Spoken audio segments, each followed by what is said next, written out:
Or pugs. So here we are with the Type 93 Long Lance Torpedo. It's or as Drachinifel calls it, the long range hole poking device. Now, here's the thing. I don't know anything about the Type 93. Nothing at all. Okay? Not a single thing. Before you throw rocks at me over that, just know that the reason that some of these things get requested is because I don't know anything about some of these things. And it's fun to learn about them. Like, you guys have requested several things that just... I'm such ungodly fans of history, weapons, SCP, all this kind of stuff. And it's because of you that I continue to learn things about history that I didn't know. I learn about companies, products, and all this kind of stuff that I had no idea even existed before.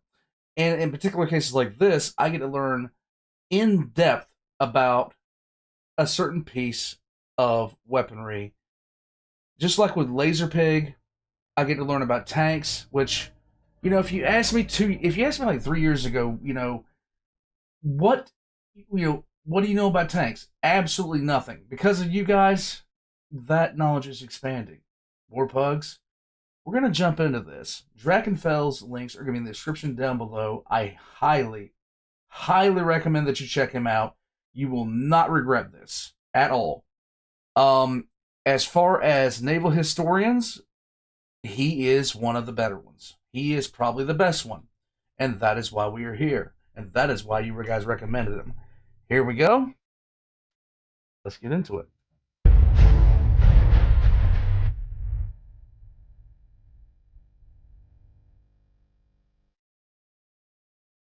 God.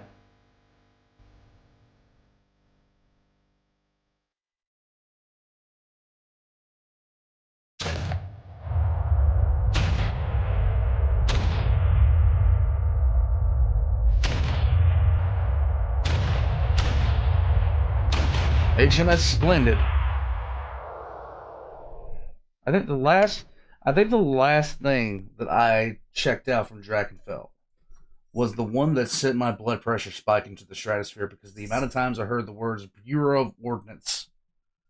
Let's get into it. The Japanese Navy's fascination with exceptionally large and powerful torpedoes went back a fairly long way, pretty much to the start of torpedoes as a serious weapon. Back in 1900, the Japanese Navy had commissioned a monster 27.5-inch diameter torpedo. This at the time when an 18-inch torpedo was considered a heavy shipboard weapon, and most navies carried smaller weapons than that. Okay. During the 1900s and 1910s, further torpedoes at a slightly more pedestrian 24-inch diameter had also been ordered. But the early models were Whitehead torpedoes manufactured in Fiume, and as with so much naval technology, Japan was looking to bring this capability within its own domain. Mm-hmm. Japan's own first attempt at a native-built torpedo was the 24-inch Year 8 torpedo, which was made in 1919 and a creditable effort for the time, with... It's so wild what you can get your hands on taking a look at stuff like this. Like when you can really dig into ships and things of that nature. You take a look at this, the Mitsuki class DD 25 through 36 here. This is the Kamikaze class 26 through 16 through 24. These were the Japanese destroyers. And it's saying the Mitsuki and the Kamikaze had similar torpedo armament. I love this. With a range of about 11,000 yards, a top speed of 38 knots, and a fairly powerful 750-pound warhead. They also started work on an electric torpedo of 21-inch diameter for use in their submarines, starting at the beginning of the 1920s.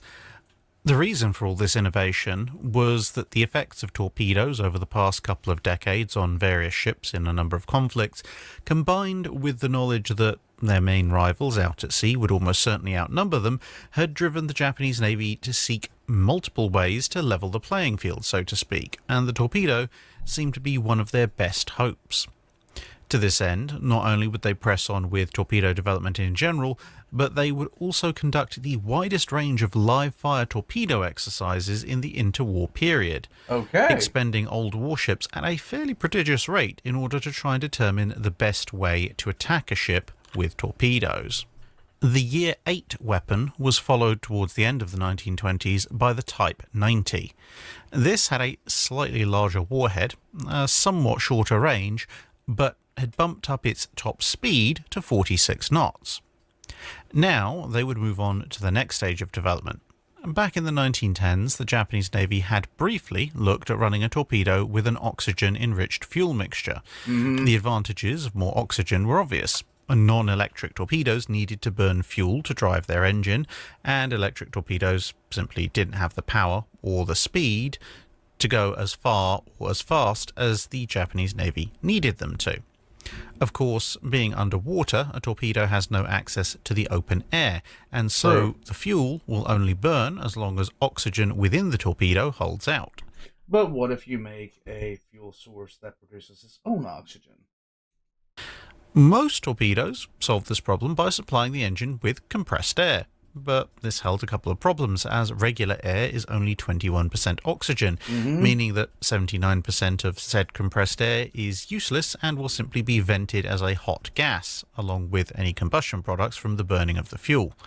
This would then lead to a train of bubbles that were something of a dead giveaway of a torpedo's presence, and the limited amount of oxygen within the compressed air also limited the torpedo's range. More oxygen would mean fewer bubbles as there was less exhaust gas, more burn time as there was more oxygen to burn with the fuel, and a more complete and energetic combustion of the fuel, all of which would allow a torpedo that was equipped with an enriched oxygen mix to travel further, faster, and stealthier. One Japanese officer, later to reach a rank of admiral and surnamed Oyagi, spent some of the middle years of the 1920s at the Whitehead Torpedo Factory in England. Here he heard of the large 24.5-inch diameter torpedoes being made for the Nelson-class battleships. These weapons were rumoured to use pure oxygen along with their fuel.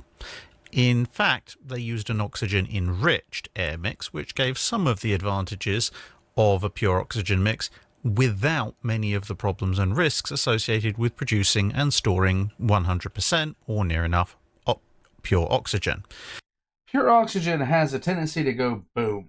If you need any evidence of that, look at any real explosion over the last, 50 years, and just know that there were probably oxygen tanks around there. And it makes things go boom. But either way, on his return to Japan, Oyagi was assigned to the team that would produce the world's first production torpedo to run on a mixture of kerosene fuel and 100% pure oxygen. Hooray! There were so many hazards that the team had to overcome. At the time, oxygen production relied on a cryogenic process that left everything around it extremely cold and brittle, and thus accidents could, and did, happen. And if high concentrations of oxygen got out, one tended to find out the hard way that oxygen loves to react with anything it can get its molecules on. Yep. In the case of the torpedo, contact between the oxygen and the lubricants of the mechanisms could cause an immediate explosion, even if the lubricants were completely static and neutral in normal air. And it turned out if you just dumped pure oxygen and kerosene into the combustion chamber, the torpedo would travel at fairly high speed, just instantaneously in all directions at once, disassembling itself and any nearby people with considerable enthusiasm. Now, for those of you not paying attention, this is usually bad. Explaining that this was entirely unacceptable behaviour for a torpedo that was designed to smite the Emperor's enemies didn't really tend to work out that well, since they hadn't yet invented the machine spirit, and in any case working out which bit of the torpedo you were supposed to talk to, or possibly scrape off the wall, was somewhat difficult once it had decided to launch a several hundred-metre search into the realm of the honourable ancestors. The machine spirit must be appeased, or else this thing is just a pile of exploding bits.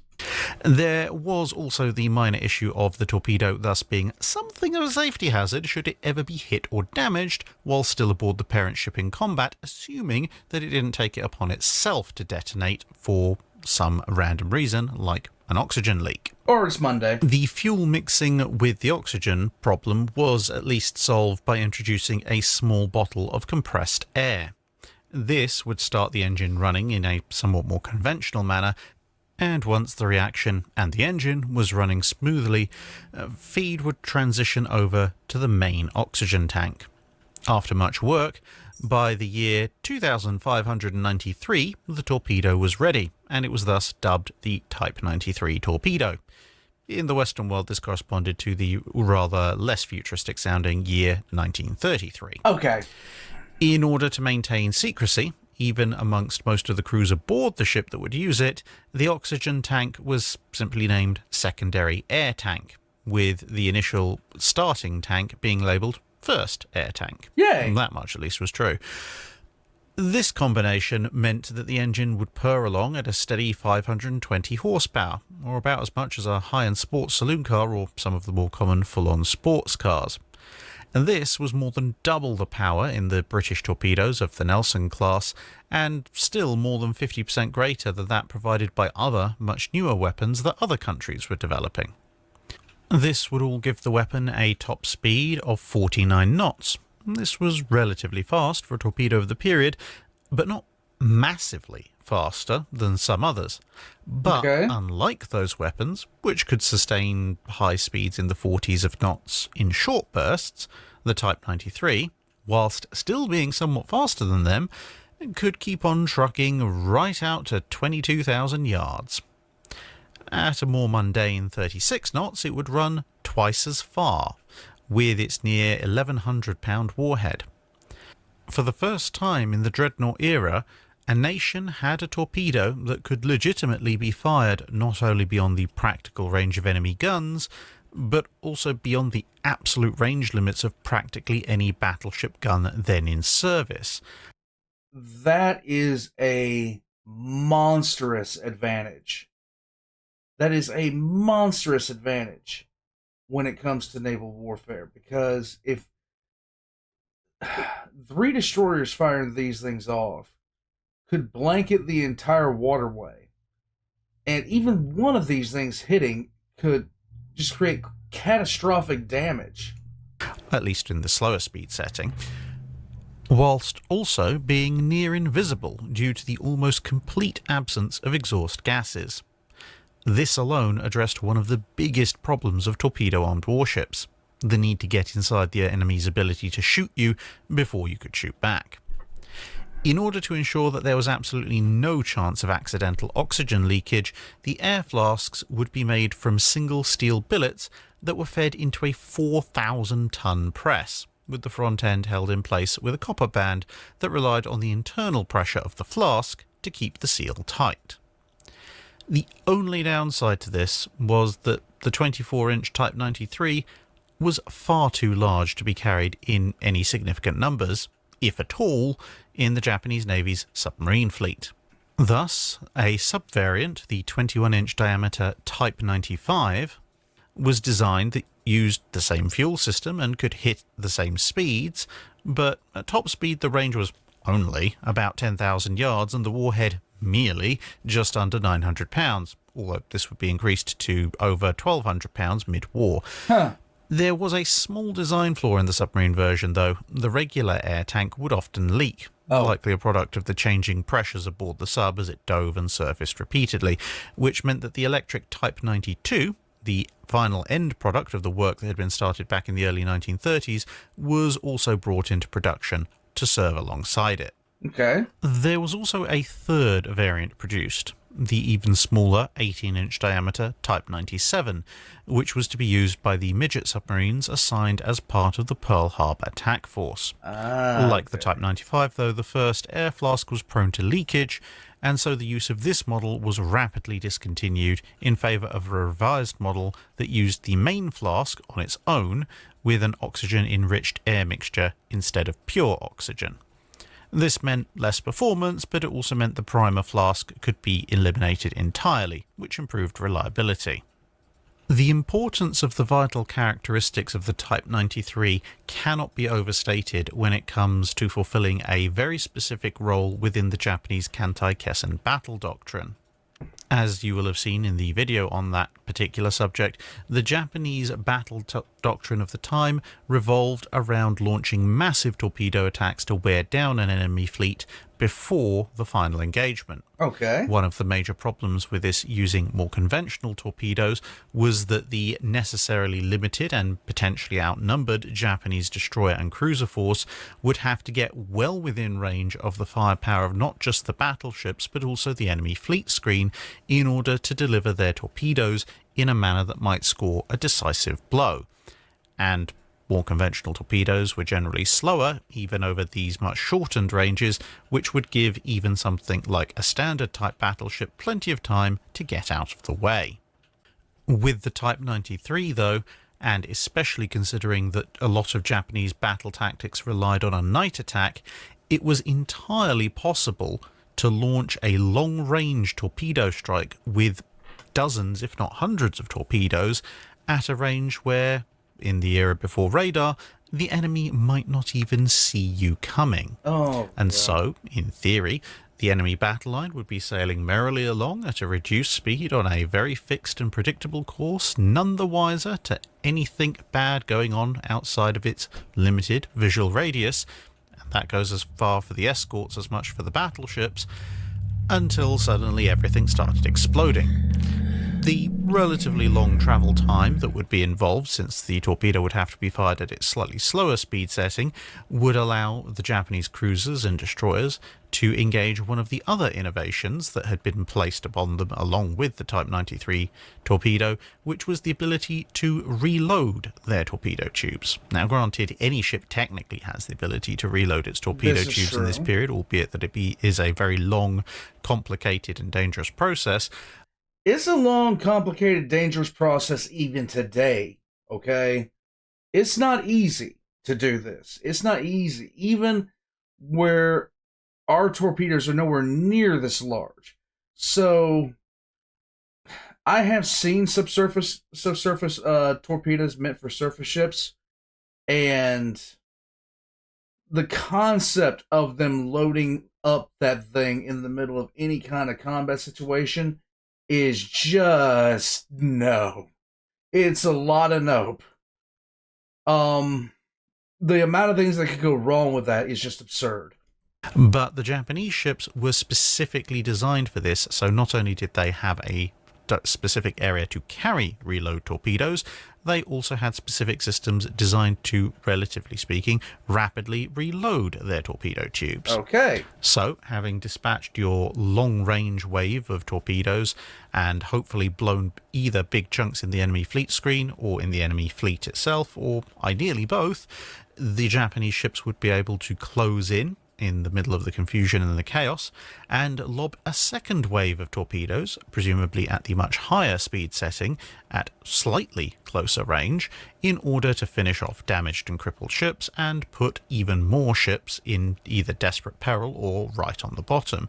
The fact that these torpedoes could also be launched beyond the range of practically any other torpedo would make it very likely that the enemy might miss those particular launches, especially if the Japanese destroyers and cruisers, which probably would have been spotted at this point, were also blazing away with their main guns. And of course it allowed the relatively fragile destroyers and, to be honest, relatively fragile cruisers to engage in gunfire tactics at a range where they might not immediately be plastered by every single gun a potential enemy fleet was carrying. And by potential enemy fleet, let's face it, the Japanese were planning to fight the Americans, and the Americans are known for having a lot of guns. Yep.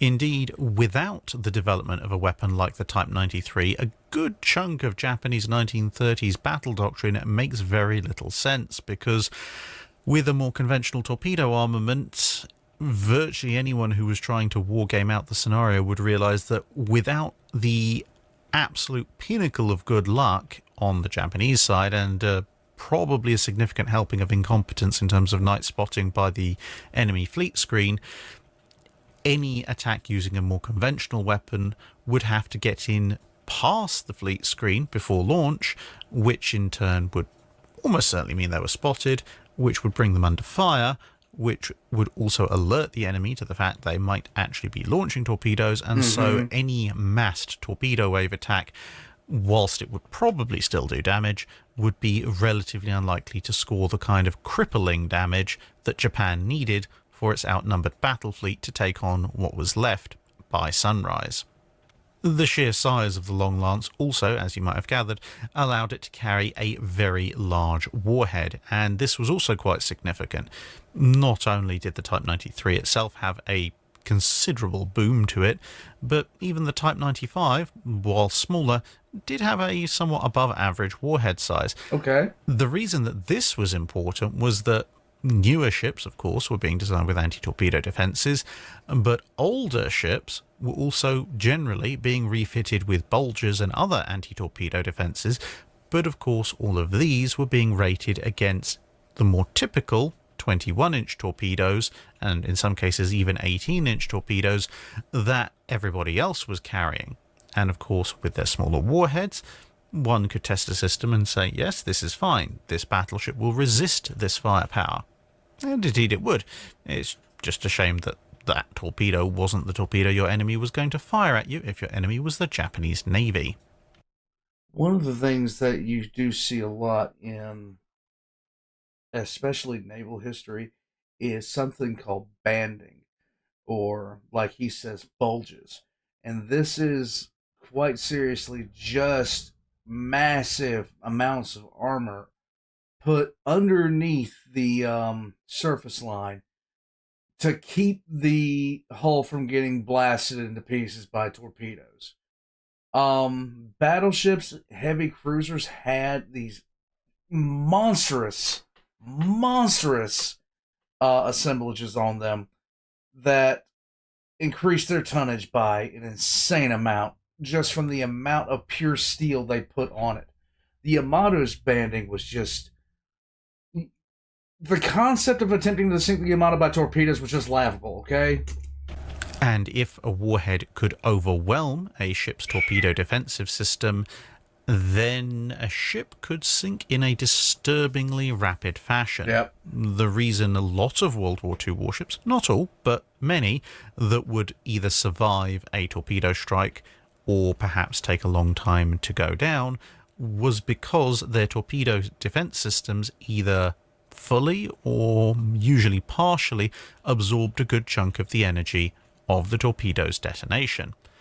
A warhead carrying the unexpected explosive power of a Type 93 would instead leave all these refitted or modernized ships potentially looking pretty similar to the pre-dreadnoughts that had been hit by torpedoes and mines in World War I, i.e. going down quickly, and going down rather irretrievably. But the Japanese were not content to just rest on the laurels of the first iteration of the Type 93. The speed of all Japanese Navy torpedoes would be improved in 1940, and bear in mind the Japanese were still not at war at this point, when an Italian innovation was introduced, a streamlined torpedo head that didn't cause stability issues. Replacing the blunter heads of the original design, this gave the Type 93 a 2-knot speed boost, tipping it to just over 50 knots when at full speed in favourable conditions. The secrecy inherent to the project was maintained so well that between this and the Japanese Navy's main opponent firmly of the belief that what they described as small inferior yellow men could not possibly actually innovate, the Allies would generally remain entirely ignorant of the Type 93's true capabilities. Along with such wonderful intel evaluations, such as claiming that Japanese Navy officers would be unable to see in the dark on account of their slitted eyes, when the US was actually supplied with the full specs of a Type 93 torpedo in 1940, along with the changes in battle doctrine that the Japanese Navy had undertaken as a result of having it, that ever-helpful organisation, the Bureau of Ordnance, declared... And just like that, my blood pressure just spiked. He said the hated words. declared officially that the entire document had to be a fake document and the weapon was completely impossible because neither the United States nor the United Kingdom, Bjord declared, had yet mastered such technology, and thus it was entirely inconceivable that Japan had done so ahead of them. Uh-huh. One wonders just how many Allied lives might have been saved if someone in power had, well, either taken that report seriously or told Bjord to cram it and let them read the report for themselves. Right. But, as it was, the various Allied powers went to war under the belief that the Type 93 was a somewhat fast, but somewhat short-ranged torpedo compared to their own weapons, and so, when early naval battles broke out, Allied ships would sail steadily in a straight line to achieve a better gunnery solution, confident in being out of range of anything but enemy shells. This obviated the one problem with the long range of the unguided Type 93, namely the need for the enemy not to change course. When combined with the fact that most Japanese Navy ships did carry reloads, as was held for in the Kantai-Kessen, the Japanese cruisers and destroyers were all too happy to salvo off their torpedoes at around 20,000 yards, and then set about reloading just in case a follow-up spread at closer range was needed. As a result, during the short-lived series of battles that put paid to ABDA command, the cruisers Java, De Ruyter, Exeter, Perth and Houston, as well as the destroyer Kortnet-Tenair, would be hit by Type 93s, and in most cases sunk directly as a result, the large warhead having a rather shattering effect capable of overcoming pretty much any torpedo defense system it encountered on these small and medium-sized ships. Yeah. With absolutely no idea of what had happened, the Allies wrote off the losses as either being caused by mines or even by Japanese submarines that were somehow cooperating with the Japanese surface ships and had somehow managed to close in unobserved during the action. Bjord would tell people that they're just defending their ship wrong. Ironically, a feat of coordination in fleet submarine work which the Japanese had desperately wanted to achieve, but in common with every navy since the development of the K-class and the German attempts to ambush the Grand Fleet emerging heading off for the Battle of Jutland, had in fact completely failed to do, and would continue to go on to fail to do during most of the war. As the war progressed, the Type 93 would go on to account for, or assist with, the destruction of 6 more cruisers, 10 destroyers, and 1 aircraft carrier, the Hornet. Even in engagements where its huge range wasn't that useful, the high speed, the lack of wake, and the larger warhead was still a lethal combination. Yeah. Albeit at the time, the Type 93 would go on to be the central star of the most spectacular team kill of the war, when the cruiser Mugabe fired a salvo of 6 Type 93s at the cruiser USS Houston, missed, but with their long range, their torpedoes quite happily motored on and blew up 4 friendly transports and a minesweeper. Yeah, not such a good day. No. There were How? a few other problems that were also showing up in the Japanese Navy's inventory, though. Both the torpedo itself and the way it was used was causing problems. The Type 93 required a small oxygen plant aboard to top up the tanks, and it was also, of course, charged with pure oxygen. If the flask was damaged by enemy fire, even splinters from near misses or hits elsewhere in the ship, then the best case scenario was usually a spectacular fire. At worst, it could cause a massive and crippling explosion.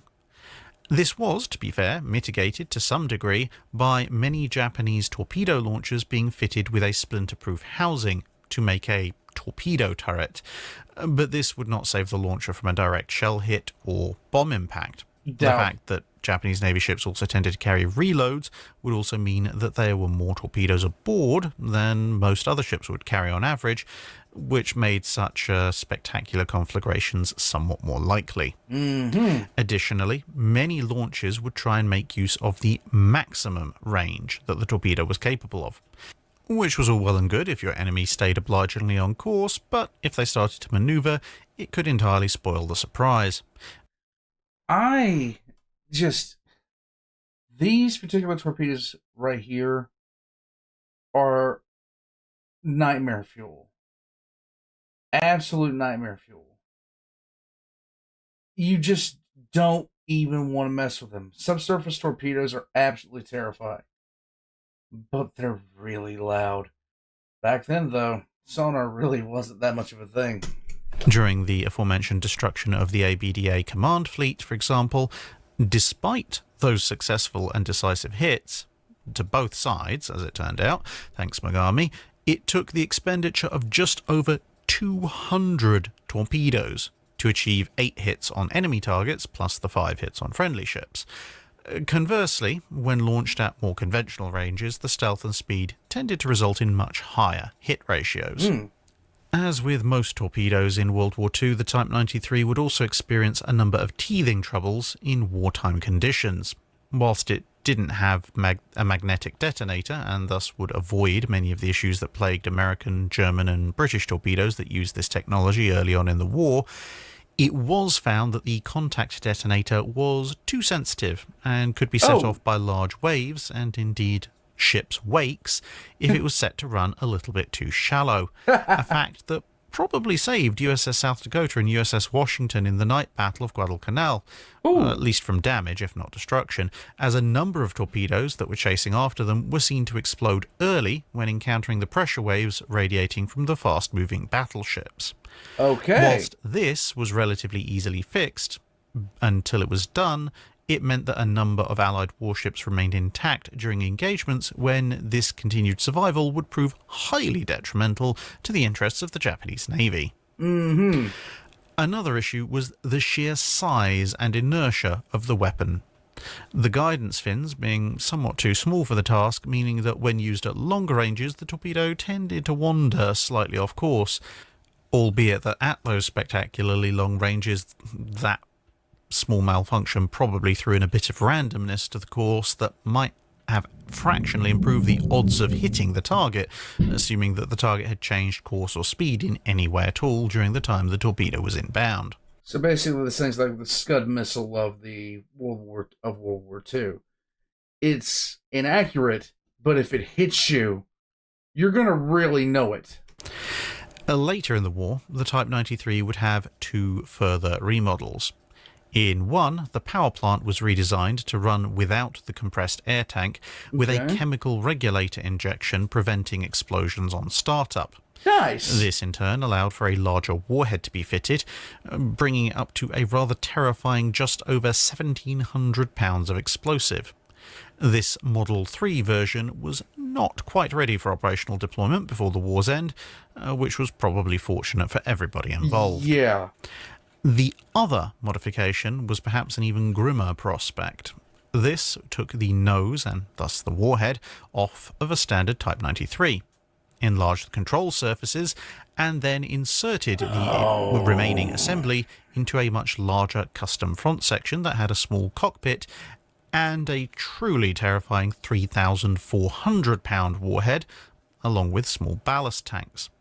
Sacrificing the original high speed for even greater range, this was the Kai-10, a human-guided torpedo version of the kamikaze.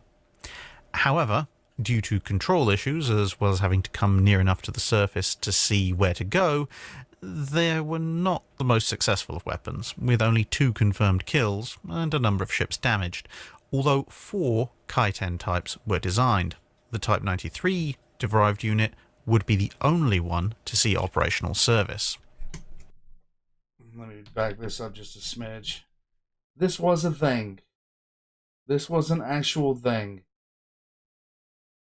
I cannot tell you enough, everyone, how utterly insane World War II was. That is a man inside of a torpedo. They flew planes in. They wanted to fly a bunch of torpedoes in. Warpugs, this is why we have anime now. It would only be after the war that war historian Samuel Morrison coined the nickname Long Lance, which stuck, and is now perhaps the more commonly known designation of the weapon, and so would close the chapter on the Type 93 torpedo. The end of the war brought about a thorough technical examination of all remaining data, and a few remaining torpedoes, which would result in an extensive report written by US Navy personnel, which makes for rather enlightening reading, with some of the ideas that it pioneered feeding into the design of future torpedoes, which would serve the Allied cause during the Cold War period. That's it for this video. Thanks for watching. If you have a comment or suggestion for a ship to review, let us know in the comments below. Warpugs, there are a lot of reasons to be very, very thankful we don't live in the kind of world that people did in the mid 30s and mid 40s. Mid 30s to mid 40s were just, in a lot of ways, it was a horrifying time because people had assumed that when World War One ended, people would just not want to do anything with war ever again, because so many people had died due to advancements that had no real tactics to go along with them, or tactics on how to deal with them. Then we do stuff like this. Warpugs, war is an ugly business. I've said it before, I'll say it again. I don't really want anybody to ever have to go to war. Just saying. I don't ever want to see that have to happen again. But there is quite literally no way to see that done. There is no way to see that done. We would have, even if Superman himself dropped down out of the sky and said, we're going to do peace and all this other stuff, let's give peace a chance. There's still some idiot somewhere that will be declaring war on somebody for some stupid reason. Warpugs, I just don't have much to go on with this. I still say the battleship is my favorite ship of all time. If you just show me a battleship, would you get off my keyboard? My cat. If you show me a battleship, I'm already in a good mood. I'm already liking what I'm seeing because it just brings you back to a time in naval history before carrier primacy. Before, well, essentially, it became all about standoffs and missile systems, things of that nature, and it was all about the guns. Warpugs, all the Drachinifels links are in the description down below. Right next to my own. Thank you for recommending this, King. Like, seriously, this, I didn't know anything about this, but I'm glad I do now, because I used to play a lot. I used to play a lot of games. I love playing World of Warships in particular. And this torpedo in particular, I'm pretty sure that they have the specs of that in the game for those particular types of destroyers and cruisers. And now I know what I've been using to base, what I was using back in the day to just flat out just obliterate battleships. And if anything could do it, it'd be this. I'm going to head out from here, Warpugs. I hope you have a good day. Hope Monday's treating you well. And I'll catch you guys next time. Be sure to subscribe, leave a comment. Thank you for spending some time.